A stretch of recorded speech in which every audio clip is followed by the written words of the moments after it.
இப்ப இருக்கக்கூடிய உள்துறை அமைச்சர் திரு அமித்ஷா அவர்களை நான் சந்திக்கும் பொழுது காலதாமதம் தானே தவிர நிச்சயமா அவர் முதல்வர் ஆவார் வந்திருக்குவதை. ஜாஃபர் ஷரீஃப் மதம் பொருட்டல்ல, ஜாதி பொருட்டல்ல. திரு சஞ்சய் தத் அவர்கள் வரும்பொழுது ஓலையை எடுத்து பார்க்கும் பொழுது இந்த மாதிரி ஒரு சுச்சுவேஷன் வரப்போகுது.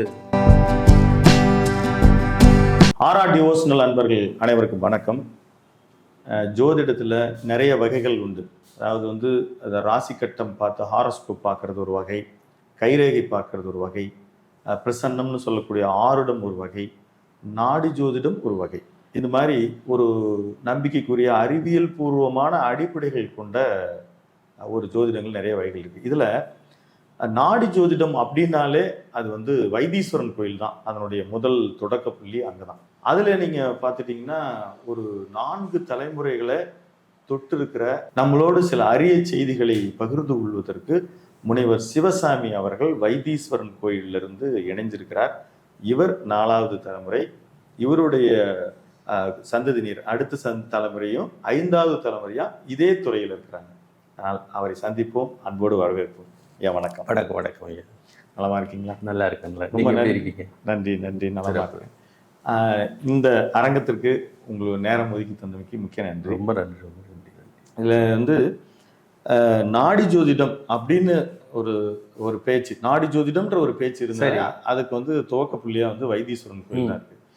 அதுக்கு என்ன காரணம்? அதுக்கு என்ன காரணம் அப்படின்னா கொஞ்சம் தொடக்கத்திலேருந்து சொல்ல வேண்டியது இருக்கும். ஒரு 280 ஆண்டுகளாக அங்கே நாடி ஜோதிடம் படிக்கப்படுது. அதாவது திருவள்ளுவர் சமுதாயத்தில் தோன்றிய நாங்கள் இந்த நாடி ஜோதிடத்தை வழி வழியாக எடுத்துகிட்டு வர்றோம். எப்படி வழி வழியாக எடுத்துகிட்டு வர்றோம் அப்படின்னா, சரபோஜி மன்னர் காலத்தில் இந்த நாடி ஜோதிடம் தமிழில் காப்பிரைட் பண்ணப்படுறது. அதாவது இருந்த மொழியிலே காப்பி பண்ணப்படுது. அதை காப்பி பண்ணுவதற்கு எங்களுடைய முன்னோர்கள் உதவியாக இருந்திருக்கிறாங்க. அப்படின்னா எங்களுடைய குலத்தொழில் ஜோதிடம். அதற்காக சரபோஜி மன்னர் எங்களை தேர்ந்தெடுத்திருக்கிறார். அப்படி தேர்ந்தெடுத்து அந்த தொழிலை எங்களுடைய முன்னோர்களுடைய வழியில் ஒரு 250 ஆண்டுகளாக அந்த வைத்தீஸ்வரம் கோயிலில் எங்களுடைய குடும்பம் பாரம்பரியமாக செஞ்சுக்கிட்டு வர்றதுனால இந்த வைத்தீஸ்வரம் கோயிலுக்கு நாடி ஜோதிடத்திற்கும் இப்படி தான் தொடர்பு ஏற்படுது. நீங்கள் உங்களுடைய மூதாதையர்கள் ஒவ்வொருவருமே இது இன்சிஸ்ட் பண்ணுவாங்களா, இல்லை நீங்களே தன்னார்வம்? ஏன்னா எங்களுக்கு தெரிஞ்ச வரைக்கும் நீங்கள் ஒரு முறையான கல்வி, இந்த இது மட்டும் இல்லாமல் உங்களுடைய 53வது வயதில் PhD வாங்குறீங்க, தொடர்ந்து படிச்சுக்கிட்டே இருக்கீங்க. கண்டிப்பாக பல்வேறு. ஆனால் இந்த தொழிலை நீங்கள் கைவிடாமல் இருப்பதற்கு உங்கள் மூதாதையர்களுடைய அறிவுறுத்தலா இல்லை உங்களுடைய ஆர்வமா? மூதாதையர்களுடைய அறிவுறுத்தல். அதாவது எங்களுக்கு இந்த தொழில் வருமா, நாங்கள் சொன்னால் பலன்கள் நடக்குமா அப்படிங்கிறத முதல்ல எங்களுக்கு நாடியை பார்த்துருவாங்க. பார்த்து இதுக்கு சரிதானா அப்படிங்கிறத தேர்ந்தெடுத்து அவங்க கையில் அந்த ஓலைச்சுவடியை ஒப்படைப்பாங்க. அப்படி வந்தது தான். இப்போ நாங்கள் ஜாதகம் பார்க்க போகிறோம். இப்போ ஒரு அடிப்படை ஜாதகத்தை நான் கூட கற்றுருக்கிறேன் அந்த ராசி கட்டத்தினுடைய அடிப்படையில். இப்போ நாடி ஜோதிடம் நான் பார்க்க போனாலும் அவங்களும் இந்த ஜாதக கட்டத்தை தான் கொண்டு பொருத்தி பார்க்குறாங்க. அப்போ இதற்கும் ஜாதகத்திற்கும் ஹாரோஸ்கோப்புக்கும் நாடி ஜோதிடத்துக்கும் தொடர்பு இருக்குங்களா? நல்ல கேள்வி. இந்த கேள்வி எப்படின்னா, ஜோதிடம் வேறு, நாடி ஜோதிடம்ங்கிறது வேறு. ஜோதிடம்ங்கிறது நம்மளுடைய முன்னோர்கள் எழுதி வைத்த பாடல்கள் மூலமாக அதை படிச்சுக்கிட்டு அவங்க பலன்கள் சொல்கிறாங்கல்ல, அந்த பலன்கள் சொன்னதனுடைய அனுபவத்தின் மூலமாக அதை பார்த்து பலன் சொல்கிறது. நாடி ஜோதிடம்ங்கிறது மகரிஷிகளால் எழுதப்பட்டது. மகரிஷிகள் அவங்களுடைய சொந்த தியானத்தின் மூலமாக, ஞானத்தின் மூலமாக இந்த ஜாதகம் இப்படிப்பட்டது, இந்த கிரகத்தினுடைய வலிமையை மாற்றலாம் அப்படிங்கிறதுக்கு அவங்களுக்கு மட்டும் தான் தகுதி இருக்குது.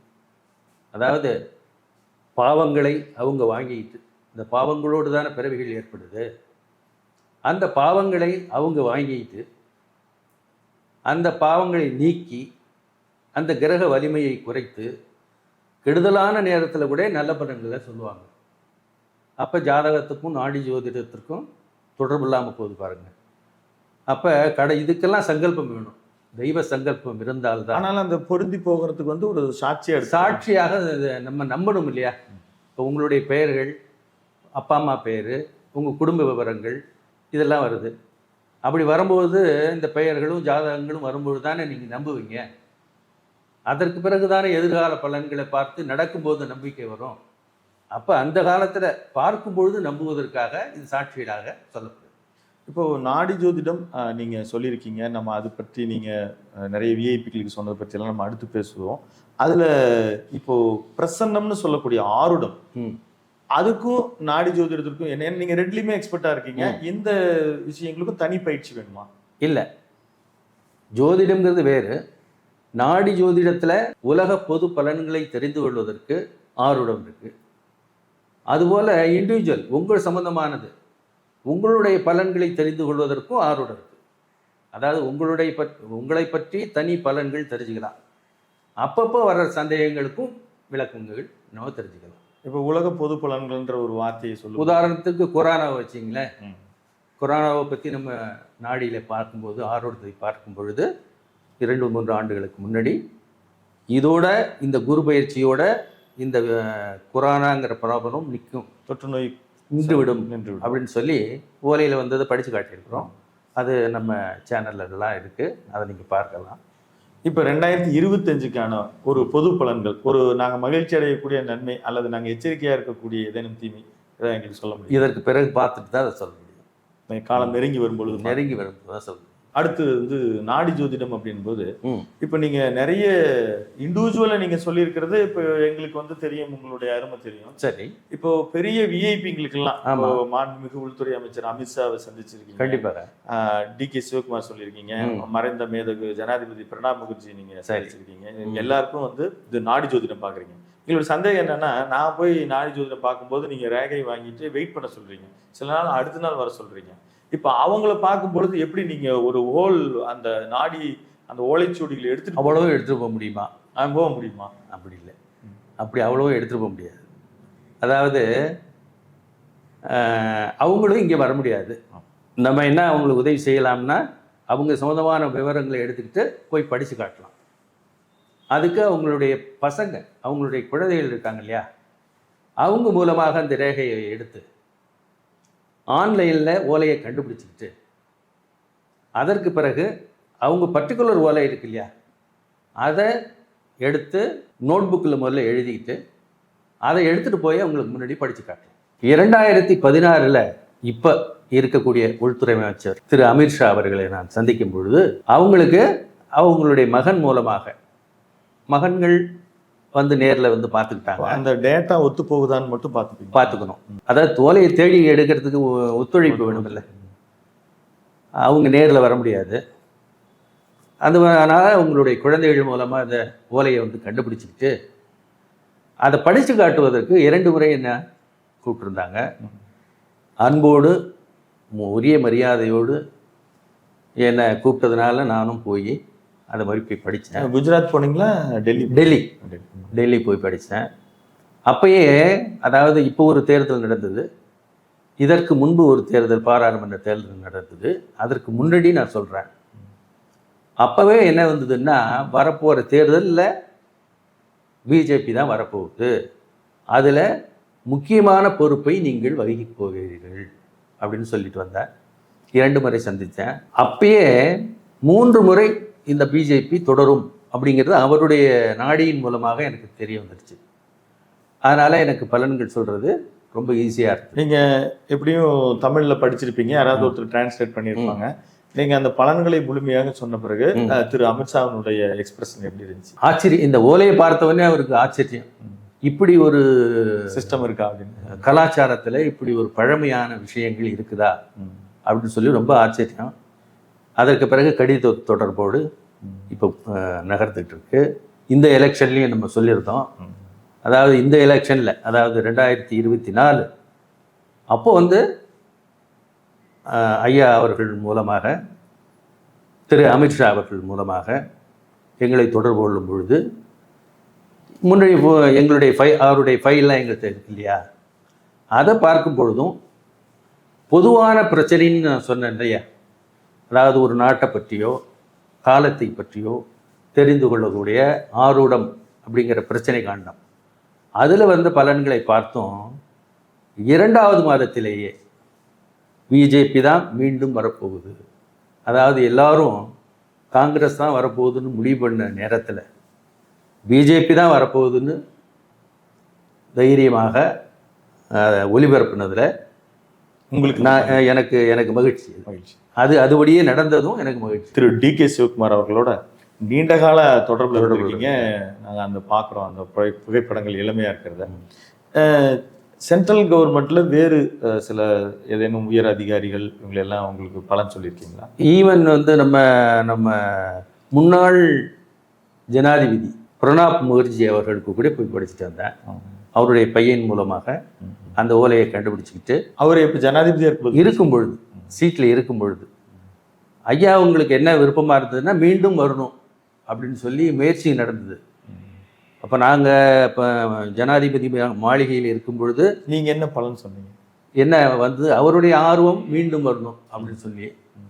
ஆனால் நாடியை பார்த்து விட்டு நான் என்ன பலன் சொன்னேன் அப்படின்னு சொன்னால், நிச்சயமாக வருவதற்கு வாய்ப்பில்லை, ஆனால் முயற்சி செய்யும். அதுக்கப்புறம் கர்நாடகாவினுடைய இன்றைய துணை முதல்வர் திரு டி.கே. சிவகுமார் அவருடைய நீண்ட கால நட்பு உண்டு உங்களுக்கு. ஆமாம். நீங்கள் என்னென்ன பலன் சொல்லியிருக்கீங்க?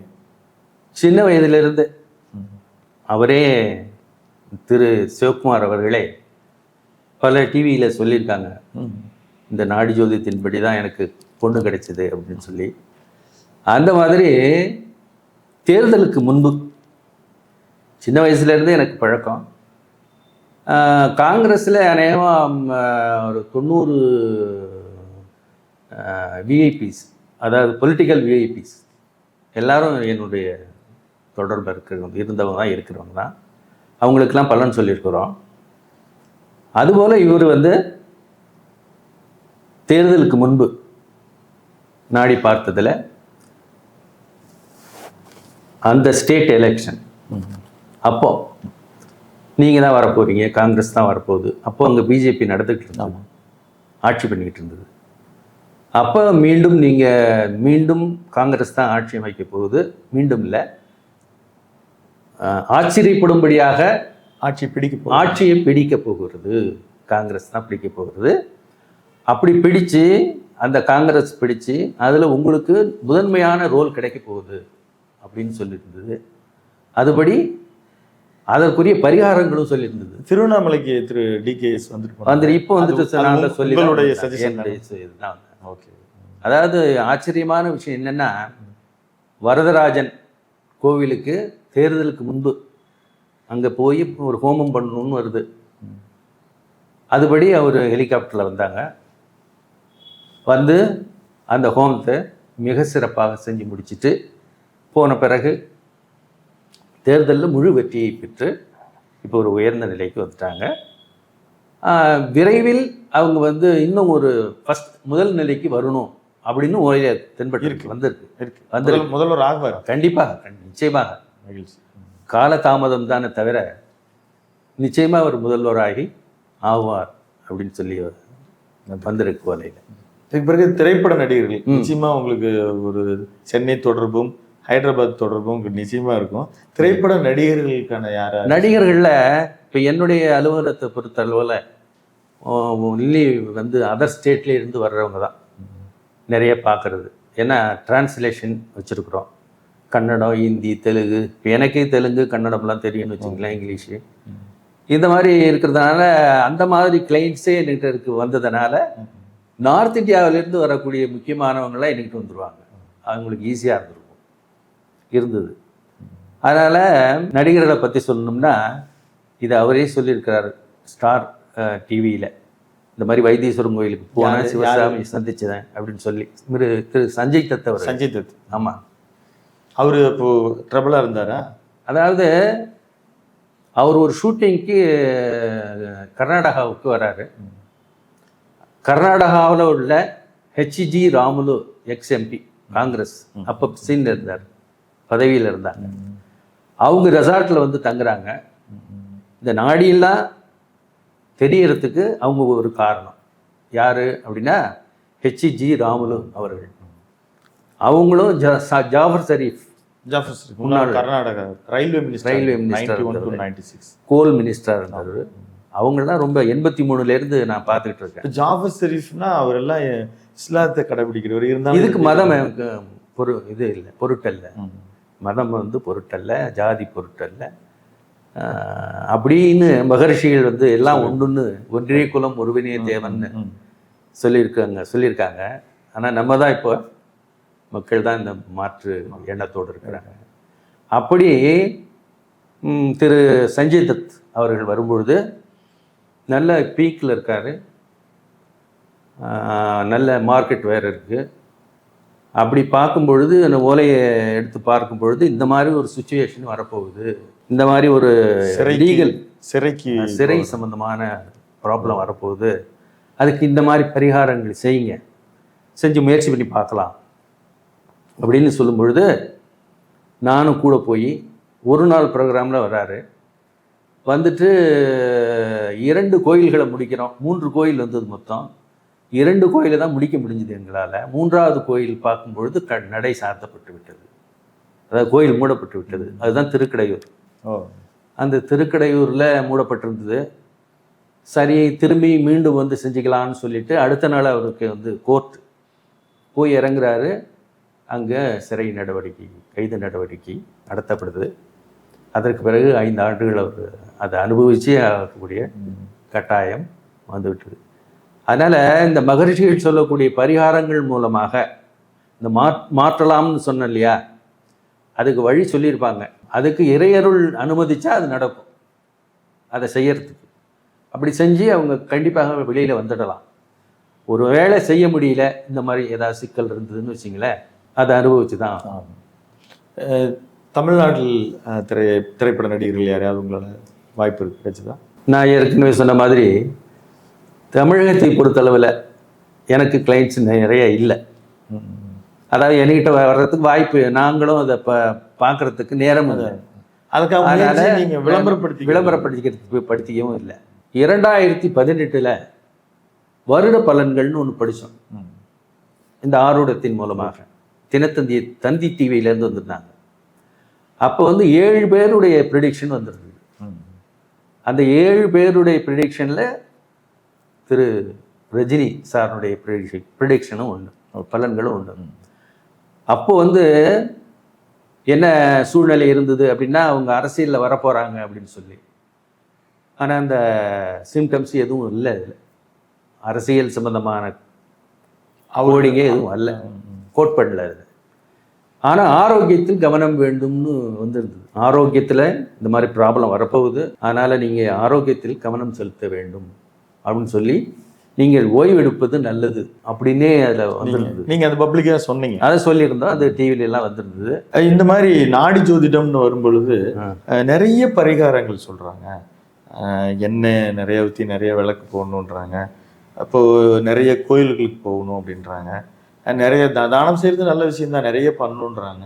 இப்போது ஒருத்தர் வந்து ரொம்ப நீங்கள் அங்கே வரதை அப்படியே பலனை சொல்கிறீங்க. நானே ஒன்றுமே முடியாத ஒரு நிலையில் வரேன், நானே கடைசி நிலையில் இருக்கிறேன்.